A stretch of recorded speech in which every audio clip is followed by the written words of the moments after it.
Hello everyone. Before I begin today's video, I just kinda wanna tell you guys that I might be doing a live stream at midnight Central European time. So if you're unsure what time that is where you live, convert CET to whatever time zone you live in. If you wanna be there as I start, the stream will probably be me rambling and a Q&A kind of thing if you have questions. I don't really have any huge plans for it, but yeah, anyway, with that said, let's just start today's topic.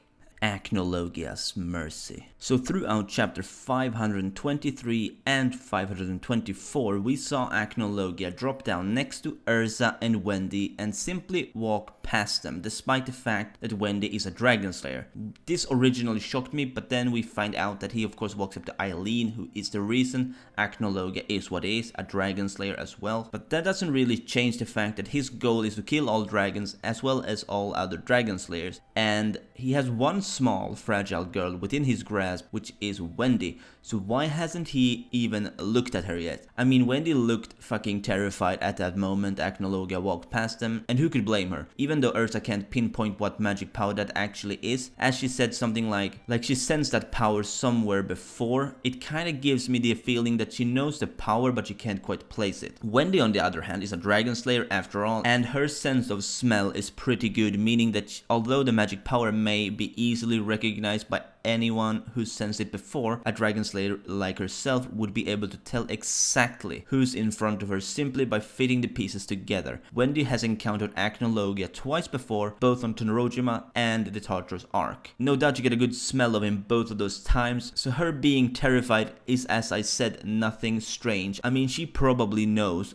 what Urza doesn't. So then the question that arises is, will Acnologia show mercy to the young Wendy Marvel? I mean, something tells me that Acnologia has bigger fish to fry, leaving Wendy and the other dragon slayers for later. This may of course change in the next chapter or the one after, whenever we get to see more of Acnologia. No doubt Natsu will meet him though, if he does in fact head over to Zeref. I mean, in the spoilers of 525 we get to see Larcade, so I'm not too sure if we'll be seeing Acnologia head there already in 525. For those who either haven't seen the spoilers or don't want to, I'll kinda keep it at that. But yeah, what I can tell you is that chapter 526 will be called My Name Is. So I get a feeling it's either going to be an introduction between Larcade and Natsu, unless that happens in 525 as well, I don't know. Or, more likely, Acnologia will formally introduce himself to someone, be it Wendy and Urza or Natsu probably. It's also possible that we'll get to know the real name of Acnologia, because as I've said before, Acnologia is most likely using a different name from what he was given by his parents. I mean, Acnologia is kind of like a dragon's name, as you can tell with Vicelogia, Sting's dragon. I mean, I doubt humans and dragons have the same kind of names, and if Vicelogia and Acnologia both end with Logia, it's very likely that he's taken a new name to more clearly identify as a dragon instead of a human. Anyway, that'll